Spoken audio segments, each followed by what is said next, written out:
আসসালামু আলাইকুম সম্মানিত ভিউয়ার্স, আশা করি সবাই ভালো আছেন। আমি আলহামদুলিল্লাহ ভালো আছি। আজকে আমাদের আলোচনার বিষয় হচ্ছে অ্যাভাব। আজকে আমরা অ্যাভাবকে নিয়ে আলোচনা করব। অ্যাভাব হচ্ছে একটি প্রেপোজিশন এমনিতেই, তবে পার্টস অফ স্পিচে এর আলাদা ব্যবহার রয়েছে। আমরা এই সম্পর্কে আজকে বিস্তারিত এই ক্লাসের মধ্যে আলোচনা করব। দেখেন, আপনারা যারা আইডেন্টিফিকেশন অফ পার্টস অফ স্পিচের অংশের ক্লাসগুলো করে আসেন নাই, যারা আইডেন্টিফিকেশন অফ পার্টস অফ স্পিচের মধ্যে ভালো করে স্কিল ডেভেলপ করেন নাই, তারা হচ্ছে গিয়ে এই ধরনের অ্যাডভান্স ক্লাসগুলো করে মজা পাবেন না। আপনাদেরকে আগে যেটা করতে হবে সেটা হচ্ছে যে আপনাদেরকে অবশ্যই আইডেন্টিফিকেশন অফ পার্টস অফ স্পিচের ক্লাসগুলো আগে করে আসতে হবে। আপনি যদি আইডেন্টিফিকেশন অফ পার্টস অফ স্পিচের ক্লাসগুলো ভালো করে করে আসেন, তাহলে গিয়ে দেখা যাবে যে কি এখানে হচ্ছে গিয়ে আপনি ভালো করতে পারবেন। কিন্তু আপনি যদি ওগুলো ভালো করে না করে আসেন, তাহলে কিন্তু এখানে ভালো করা যাবে না। তাই আপনি অবশ্যই আমাদের প্লেলিস্ট থেকে identification of adjective, identification of adverb, identification of preposition, identification of কনজাংশনের যে ক্লাসগুলো আছে, ওই ক্লাসগুলো অবশ্যই করে আসবেন। তাহলে আমরা হচ্ছে আমাদের আজকের ক্লাসে ফিরে যাই। আজকে আমরা হচ্ছে গিয়ে কিছু উদাহরণের মাধ্যমে অ্যাডভার্বটাকে শিখে ফেলবো। তাহলে এখানে যদি একটু আমরা খেয়াল করি, এখানে লেখা আছে যে অ্যাবাভ বাক্যে কখন কোন পার্টস অফ স্পিচ হতে পারে সে সম্পর্কে দেখেন, খেয়াল করেন। এখানে লেখা আছে অ্যাবাভ বাক্যে কখন কোন ধরনের পার্টস অফ স্পিচ হতে পারে। দেখেন, বাক্যের মধ্যে অ্যাবাভ নাউন হতে পারে, তারপরে হচ্ছে বাক্যের মধ্যে অ্যাবাভ অ্যাডজেক্টিভ হতে পারে, এরপরে হচ্ছে গিয়া অ্যাডভার্ব হতে পারে, প্রেপজিশন হতে পারে। এই চার ধরনের পার্টস অফ স্পিচ হতে পারে অ্যাবাভ। তা আমাদেরকে এটা মাথায় রেখে সামনের দিকে এগিয়ে যেতে হবে। তাহলে চলুন আমরা হচ্ছে গিয়ে কিছু উদাহরণের মাধ্যমে অ্যাভাবটাকে শেখার চেষ্টা করব। আমরা এখানে বেশ কিছু উদাহরণ নিয়েছি, যে এক্সাম্পল গুলোর মধ্যে আমরা স্ট্রাকচার গুলোকে নিয়েছি। এই আপনাকে এক্সাম্পল গুলোর সাহায্যে কিন্তু হচ্ছে গিয়ে আপনাকে আইডেন্টিফিকেশন গুলো শিখে আসতে হবে। আর যদি আপনি বেসিক আইডেন্টিফিকেশন গুলো শিখতে চান, যে না আমি নাউনের বেসিক জিনিসটা শিখবো, মানে নাউনটাকে কিভাবে আইডেন্টিফাই করে, একটা সেন্টেন্সকে আমি দেখে বুঝবো কিভাবে যে কোনটা কোনটা নাউন হয়েছে, এইটা শেখার জন্য আপনাকে আইডেন্টিফিকেশন অফ নাউনের যে ক্লাসগুলো আছে ওই ক্লাসগুলো করে আসতে হবে। আপনি যদি অ্যাডজেক্টিভের ক্ষেত্রেও সেম, আপনি যদি অ্যাডভার্বের ক্ষেত্রেও বলেন সেম, প্রেপজিশনের ক্ষেত্রেও কিন্তু সেম। এই জন্য আমি বলছি যে যাদের আগেই দুর্বলতা আছে, যারা আইডেন্টিফিকেশন করতে পারেন না, তারা হচ্ছে কি আগে আইডেন্টিফিকেশনের বেসিক ক্লাসগুলো করে আসবেন। আর যদি বেসিক ক্লাসগুলো করে আসেন, তখন গিয়ে এগুলো আপনি করতে পারবেন। তাহলে দেখি, এখানে চারটা এক্সাম্পল আছে। আমরা এই চারটা উদাহরণের সাহায্যে আজকে আমরা চারটি উদাহরণের সাহায্যে অ্যাবাভকে শিখে ফেলবো, কেমন? তাহলে দেখি আমাদের প্রথম উদাহরণটা কি আছে। এখানে প্রথম এক্সাম্পলটা দেখা যাচ্ছে, our blessing come from above. এখানে আমাদেরকে অ্যাবোভটা কোন ধরনের হচ্ছে গিয়ে পার্টস অফ স্পিচ, এটা আমাদেরকে খুঁজে বের করতে বলছে। দেখেন, প্রেপজিশনের পরে যদি একটি শব্দ থাকে, খেয়াল করতে হবে ভালো করে। প্রেপজিশনের পরে একটি শব্দ থাকলে ওই শব্দটাকে চোখ বন্ধ করে আপনি নাউন বলবেন, কেমন? যেমন এখানে আমাদের যদি একটা স্ট্রাকচার খেয়াল করি, এখানে স্ট্রাকচারটা হচ্ছে এই ধরনের, প্রেপজিশনের পরে একটি শব্দ থাকলে তা নাউন। অর্থাৎ আমরা নাউনের ক্লাস যেটা করিয়েছি এখানে, আইডেন্টিফিকেশন অফ নাউনের যে ক্লাসটা হয়েছে, ওখানে কিন্তু বিস্তারিত আলোচনা করা হয়েছে যে নাউন কিভাবে আইডেন্টিফাই করা যায়। ওকে, আমরা হচ্ছে দ্বিতীয় নাম্বারের এক্সাম্পলটা খেয়াল করবো। এখানে এখানে দ্বিতীয় নাম্বার এক্সাম্পলে লেখা আছে, read the above sentence carefully. এখানে অ্যাবাভটাকে কোন ধরনের পার্টস অফ স্পিচ হিসেবে ধরা হয়েছে এটা আমরা এখানে বের করব খুঁজে। ওকে, আমরা পেয়ে গেছি স্ট্রাকচার। দেখেন, আর্টিকেল আছে, ভালো কথা। আর্টিকেলের পরে কিন্তু এখানে দেখেন, আর্টিকেলের পরে অ্যাবাভ আছে, অ্যাবাভের পরে কিন্তু এখানে একটা নাউন আছে, কেমন? ডিটারমিনার এবং হচ্ছে নাউনের মাঝে যে শব্দটুকু বসে, সেই শব্দটুকুর নাম হচ্ছে গিয়ে অ্যাডজেক্টিভ। আবারও বলে দিচ্ছি, ডিটারমিনার এবং হচ্ছে গিয়ে নাউনের মাঝে যে শব্দটা বসবে সে শব্দটার নাম হচ্ছে গিয়ে কি অ্যাডজেক্টিভ। আমরা এখানে যদি একটা স্ট্রাকচার খেয়াল করি, তাহলে দেখা যাবে যে কি আর্টিকেল এবং নাউনের মাঝে, আর্টিকেল এবং নাউনের মাঝে অ্যাডজেক্টিভ বসে। এটা এমনও হতে পারে যে ডিটারমিনার এবং নাউনের মাঝে অ্যাডজেক্টিভ বসে। এটা কিন্তু খেয়াল করতে হবে, না হলে কিন্তু আপনি ভুল করে ফেলবেন। আর অ্যাডজেক্টিভ আইডেন্টিফিকেশন সম্পর্কে যদি আপনার বিস্তারিত জানার ইচ্ছা থাকে, আপনি যদি বাক্যের মধ্যে অ্যাডজেক্টিভ আইডেন্টিফিকেশন করতে চান, ভালো করে এক্সপার্ট হতে চান, তাহলে আপনাকে আইডেন্টিফিকেশন অফ অ্যাডজেক্টিভটা ভালো করে শিখে আসতে হবে। ওকে, এরপরে হচ্ছে কি আমরা 3 নম্বরে এক্সাম্পলটা খেয়াল করবে। এখানে বাক্যের শেষে যখন প্রেপোজিশন থাকে, মনোযোগ সহকারে শুনবেন। বাক্যের শেষে যখন প্রেপোজিশন থাকে, তখন ওই প্রেপোজিশনটাকে অ্যাডভার্ব বলা হয়। বুঝতে পেরেছেন? আবার বলে দিচ্ছি, বাক্যের শেষে যখন কি থাকে, প্রেপোজিশন থাকে তখন ওই প্রেপোজিশনটাকে আপনি অ্যাডভার্ব বলবেন। বুঝতে পেরেছেন আমার কথা? এটা কিন্তু এখান থেকে মনে করে যাবেন, এটা এখান থেকে শিখে যাবেন। দেখেন এখানে যদি আমরা স্ট্রাকচারটাকে খেয়াল করি তাহলে দেখা যাচ্ছে যে কি প্রেপোজিশনের পর যদি নাউন অথবা প্রোনাউন না থাকলে, প্রেপোজিশনের পর যদি নাউন প্রোনাউন না থাকে তাহলে এই উক্ত প্রেপোজিশনটাকে আপনি অ্যাডভার্ব বলবেন। দেখেন এটা খুবই মোস্ট ইম্পর্টেন্ট একটা স্ট্রাকচার, আপনাকে এটা অবশ্যই কি রাখতে হবে, মাথায় রাখতে হবে।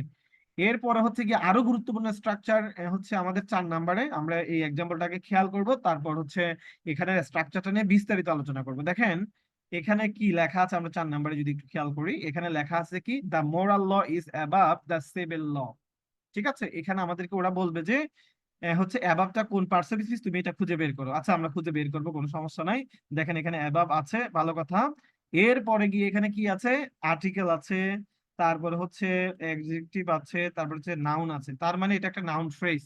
নাউন ফ্রেজ মেকিং শিখতে হবে, অর্থাৎ কিভাবে নাউন ফ্রেজ মেক করা হয় এই ফর্মুলাগুলো যদি আপনি না শিখেন, আপনি অন্তত প্রেপোজিশন আইডেন্টিফাই করে আসতে পারবেন না পরীক্ষার মধ্যে। আইডেন্টিফিকেশন অংশের নাউনটা, নাউন ফ্রেজটুকু খুবই গুরুত্বপূর্ণ ভূমিকা পালন করে প্রেপোজিশন আইডেন্টিফাই এর ক্ষেত্রে। এই জন্য আপনি অবশ্যই আইডেন্টিফিকেশন অফ প্রেপোজিশন শেখার আগে আপনি অবশ্যই কিভাবে হচ্ছে নাউন ফ্রেজটাকে মেক করা হয় এই সম্পর্কে আপনি একটা ভালো ধারণা নিয়ে আসবেন। আচ্ছা যাই হোক, তার মানে বোঝা যাচ্ছে যে এখানে দা সিভিল ল এটা হচ্ছে একটি নাউন ফ্রেজ, আর নাউন ফ্রেজের পূর্বে যেটা বসবে সেটা আমি আগেও বলছি, চোখ বন্ধ করে সেটাকে আপনি প্রেপোজিশন করে আনসার করে দিয়ে আসবেন। দেখেন এখানে অ্যাডভার্ব আনসার করার কোনো সুযোগ নেই। অ্যাডভার্ব হচ্ছে এই ধরনের সিচুয়েশনে বসে না, এই ধরনের স্ট্রাকচারে বসে না। এটা কিন্তু আপনাদেরকে মাথায় রাখতে হবে। তাহলে আমি এখন কি বললাম, আমি বলছি যে নাউন ফ্রেজের পূর্বে যে শব্দটুকু বসে সেই শব্দটুকুর নাম হচ্ছে প্রেপোজিশন, অথবা নাউন ফ্রেজের পূর্বে যদি অ্যাবাবটা বসে তখন হচ্ছে অ্যাবাবটাকে আপনি কি বলবেন, প্রেপোজিশন বলবেন। কেমন, এটা কিন্তু মাথায় রাখতে হবে। ওকে, আমরা হচ্ছে কি এখানে একটা স্ট্রাকচারটা যদি খেয়াল করি, এখানে স্ট্রাকচারটা যদি আমরা দেখি, দেখেন লেখা আছে নাউন ফ্রেজ, অথবা নাউন ফ্রেজ গুলো কিভাবে মেক হয়, আর্টিকেল প্লাস অ্যাডজেক্টিভ হলো নাউন ফ্রেজ মেক হবে, অথবা article plus adjective plus noun হলো নাউন ফ্রেজ মেক হবে। যদি এভাবে নাউন ফ্রেজ হয় তাহলে নাউন ফ্রেজের পূর্বে যে শব্দটুকু থাকবে সেই শব্দটাকে আপনি অবশ্যই চোখ বন্ধ করে একদম প্রেপোজিশন করে আনসার করে দিয়ে আসবেন। ওকে, এই হচ্ছে আমাদের অ্যাবাবের ভিন্ন ব্যবহার, অর্থাৎ অ্যাবাব বাক্যে কোন ধরনের পার্সেন্টেজ হিসেবে বসে সে সম্পর্কে আমরা আলোচনা করলাম। আমরা একটু সামারি করে আপনাদেরকে একটু শেখার সুযোগ করে দিব। শুনেন, পড়া আপনি যখন পড়বেন, বই পড়েন, ভিডিও দেখেন, আর যেটাই করেন না কেন, আপনি যে পৃষ্ঠাটা পড়বেন অর্থাৎ আপনি যে ভিডিওটা দেখবেন, আপনাকে এখানে আগে সামারি করতে হবে যে আমি এই ভিডিও থেকে, এই বই থেকে, অথবা এই পৃষ্ঠা থেকে কি শিখতে পেরেছি। এটা আপনার ব্রেনকে প্রশ্ন করতে হবে। আপনার ব্রেনে যদি আনসার দিতে পারে তাহলে বুঝবেন যে না, আপনি শিখেছেন, না হলে মনে করবেন যে আপনি এখনো শিখতে পারেন নাই। ওকে, আমরা হচ্ছে কি একটা এখানে কিছু এগুলোকে আর একটু সামারি করব। এখানে যদি আমরা দেখি, প্রথম কথা হচ্ছে যে কি, আমি স্ট্রাকচার গুলো এখন বলে দিচ্ছি। প্রথম স্ট্রাকচারটা হচ্ছে, 1 নম্বর স্ট্রাকচারটা হচ্ছে কি কি প্রেপোজিশনের পরে, প্রেপোজিশনের পরে যদি একটা ওয়ার্ড আসে তখন সেই ওয়ার্ডটাকে আপনি চোখ বন্ধ করে নাউন বলবেন। কেমন, দ্বিতীয় নাম্বার স্ট্রাকচার কি আসছে আমরা যদি একটু খেয়াল করি, এখানে দ্বিতীয় নাম্বারে আসছে যে প্রথমে আছে আর্টিকেল, আর্টিকেল এবং নাউনের মাঝে, আর্টিকেল এবং নাউনের মাঝে অথবা ডিটারমিনার এবং নাউনের মাঝে যে শব্দটুকু বসবে সেই শব্দটাকে আপনি চোখ বন্ধ করে হচ্ছে কি অ্যাডজেক্টিভ বলবেন। কেমন, এটা হচ্ছে আমাদের দ্বিতীয় নাম্বার স্ট্রাকচার। 3 নম্বর স্ট্রাকচারটা হচ্ছে গিয়ে কি আমাদের, এটা আপনারা এখান থেকে একটু মনে রাখবেন, এটা খুবই গুরুত্বপূর্ণ একটা স্ট্রাকচার, এটা আপনারা সচরাচর কোথাও পাবেন না, এই কারণে বলে দিচ্ছি। দেখেন বাক্যের শেষে যদি প্রেপোজিশন আসে তখন আপনি ওই প্রেপোজিশনটাকে চোখ বন্ধ করে অ্যাডভার্ব হিসেবে উত্তর করবেন। কেমন, মনে থাকে যেন এই কথাটা এখান থেকে। আচ্ছা যাই হোক, আমাদের 4 নাম্বারটা হচ্ছে খুবই গুরুত্বপূর্ণ, সেটা হচ্ছে গিয়ে কি নাউন ফ্রেজের পূর্বে, অথবা প্রনাউনের অবজেক্ট ফর্মের পূর্বে, অথবা ইনফিনিটিভের পূর্বে, অথবা নাউনের পূর্বে যে শব্দটুকু, যে অ্যাবাবটুকু বসে সেই শব্দটুকু অথবা সেই অ্যাবাবটাকে আপনি চোখ বন্ধ করে প্রেপোজিশন হিসেবে আনসার করে আসবেন। এই হচ্ছে আমাদের 4টা স্ট্রাকচার। এই 4টা স্ট্রাকচার যদি আপনি মনে রাখতে পারেন তাহলে অবশ্যই আপনি অ্যাবাবের ব্যবহারটা আপনি পারবেন পরীক্ষার হলে। কেমন, আর এই প্রশ্নগুলো কপি হয়ে আসে, অর্থাৎ এই প্রশ্নগুলো কপি হয় সবসময়, অর্থাৎ আগে আগে যদি কোনো একটা প্রশ্ন অন্য কোনো বোর্ডে আসে থাকে তাহলে প্রশ্নকর্তারা যদি এখান থেকে প্রশ্ন ধরে তাহলে এটা অবশ্যই বিগত সালের প্রশ্নই ওরা ধরবে। এই জন্য আপনারা যখন প্র্যাকটিস করবেন তখন আপনারা যেটা করবেন সেটা হচ্ছে গিয়ে কি বিগত সালের প্রশ্নগুলোকে ভালো করে শেখার চেষ্টা করবেন। অর্থাৎ বিগত সালের প্রশ্নগুলোর মধ্যে যে ধরনের স্ট্রাকচার ধরা হয়েছে ওই স্ট্রাকচার গুলো ভালো করে আইডেন্টিফাই করার চেষ্টা করবেন, তাহলে দেখবেন যে পরীক্ষার হলে আপনারা অবশ্যই পারবেন। কেমন? ওকে, বিগত সালে এখানে কিছু এক্সাম্পল আসছে, বিগত সালে কিছু পরীক্ষার প্রশ্ন আছে, এখানে আমরা সেই প্রশ্নগুলো এখন ব্যাখ্যা সহ অ্যানালাইসিস করব ইনশাল্লাহ। এখান থেকে অনেক কিছু শেখা যাবে আশা করছি। তাহলে চলুন দেখা যাক। এখানে লেখা আছে যে কি বিগত সালের কিছু এক্সাম্পল দেখি আমরা, অবশ্যই বিগত সালের কিছু এক্সাম্পল এখানে দেখবো। দেখেন এখানে 1 নাম্বার সেন্টেন্সটা যদি আমরা একটু খেয়াল করি, এখানে 1 নাম্বার সেন্টেন্সের শেষে আমি আপনাদেরকে আগেও বলছি যে আপনি যখন আইডেন্টিফিকেশন করবেন তখন হচ্ছে গিয়ে আপনি যে ওয়ার্ডটাকে আইডেন্টিফাই করবেন এর আশেপাশে কি কি বসছে এগুলো দেখলেই হবে, পুরো সেন্টেন্সটাকে আপনার পড়ে সময় নষ্ট করার কোনো প্রয়োজন নাই। বুঝতে পেরেছেন? এখানে বাংলা বুঝে আইডেন্টিফাই করতে হবে, এই বুঝে আইডেন্টিফাই করতে হবে, সেই বুঝে এইভাবে আপনি আইডেন্টিফাই করতে পারবেন না। আপনাকে এই যে শব্দটাকে আইডেন্টিফাই করতে বলবে এই শব্দের আশেপাশে কারা আছে এইদেরকে দিয়ে আপনি আইডেন্টিফাই করতে হবে, টেকনিক গুলোকে আপনি এখানে অ্যাপ্লাই করতে হবে। কেমন? যেমন আমাদের 1 নাম্বার, এখানে 1 নাম্বার এক্সাম্পলের মধ্যে দেখা যাচ্ছে যে এখানে ফ্রম আছে, তার ফ্রম মানে একটা হচ্ছে গিয়ে কি প্রেপোজিশন, আর প্রেপোজিশনের পরে যখন একটা শব্দ থাকবে তখন আপনি সেটাকে চোখ বন্ধ করে কি বলবেন? নাউন বলবেন। তার মানে হচ্ছে গিয়ে এখানে 1 নাম্বারের আনসার হচ্ছে নাউন, অপশন সি হচ্ছে আমাদের সঠিক উত্তর। কেমন? ওকে, হচ্ছে আমরা 2য় নাম্বার এক্সাম্পলটা খেয়াল করব। দেখেন এখানে হচ্ছে প্লিজ লুক অ্যাবাভ। বাক্যের শেষে যখন প্রেপোজিশন গুলো বসে তখন সেই প্রেপোজিশনটাকে অবশ্যই আপনি অ্যাডভার্ব বলবেন। তার মানে হচ্ছে 2 নাম্বারের আনসার হবে যে 2 নাম্বারের আনসার হবে যে বি। কেমন? কারণ এখানে এটা হচ্ছে অ্যাডভার্ব। আমরা যদি 3য় নাম্বার হচ্ছে আমরা 3 নাম্বার এক্সাম্পলে যদি অ্যানালাইসিস করে দেখি, এখানে দেখছি অ্যানালাইজ দ্য সেন্টেন্স। এটা যদি কি লেখা আছে আমরা যদি একটু খেয়াল করি, এখানে অ্যানালাইজ দ্য অ্যাবভ সেন্টেন্স। আচ্ছা, এখানে অ্যাবভটা কি আমরা এটা খুঁজে বের করব। এখানে অ্যাবভ কোন পার্টস অফ স্পিচ হিসেবে বসছে? ও আচ্ছা, বোঝা যাচ্ছে। এখানে দেখেন, খেয়াল করেন আপনি, এই দেখেন ডিটারমিনার আছে, ডিটারমিনারের পরে এখানে ড্যাশ আছে, ড্যাশের পরে দেখেন নাউন আছে। তার মানে আপনাদেরকে কি বলছি, ডিটারমিনার এবং নাউনের মাঝে, ডিটারমিনার এবং হচ্ছে নাউনের মাঝে যে শব্দটুকু বসবে ওই শব্দটাকে আপনি অবশ্যই চোখ বন্ধ করে হচ্ছে গিয়ে অ্যাডজেক্টিভ বলবেন। কেমন? এটা এখানে হোক আর যেখানেই হোক। লাস্ট এন্ড ফাইনাল, আমাদের এটা হচ্ছে গিয়ে লাস্ট এন্ড ফাইনাল। দেখেন পরীক্ষায় প্রশ্নটা আসলে কঠিন হয় কখন জানেন? যখন এই ধরনের 4টা সেন্টেন্স দিয়ে ওরা বলে যে নিচের কোন সেন্টেন্সের মধ্যে ওই শব্দটাকে প্রেপোজিশন হিসেবে ধরা হয়েছে, তখন কিন্তু আইডেন্টিফাই করাটা কঠিন। কারণ আপনার তখন এই সবগুলো স্ট্রাকচার যদি আপনার ভালো করে জানা না থাকে, আইডেন্টিফিকেশন যদি সম্পর্কে যদি আপনার ভালো করে ধারণা না থাকে, ওই ক্ষেত্রে কিন্তু আপনি কখনো কি করতে পারবেন না, আইডেন্টিফাই করতে পারবেন না, আপনি ভুল করে চলে আসবেন। ওকে, আমরা যদি একটু খেয়াল করি, এখানে ওরা বলছে যে নিচের কোন সেন্টেন্সের মধ্যে অ্যাবাবটাকে প্রেপোজিশন হিসেবে ধরছে, এটা আইডেন্টিফাই করে দেওয়ার জন্য কোনো সমস্যা নাই, আমরা হচ্ছে এটা আইডেন্টিফাই করে দিব। দেখেন প্রথম সেন্টেন্সটা যদি আমরা একটু খেয়াল করি, দেখেন এটা বাক্যের শেষে অ্যাবাব আছে, তার মানে এটা হচ্ছে একটা অ্যাডভার্ব।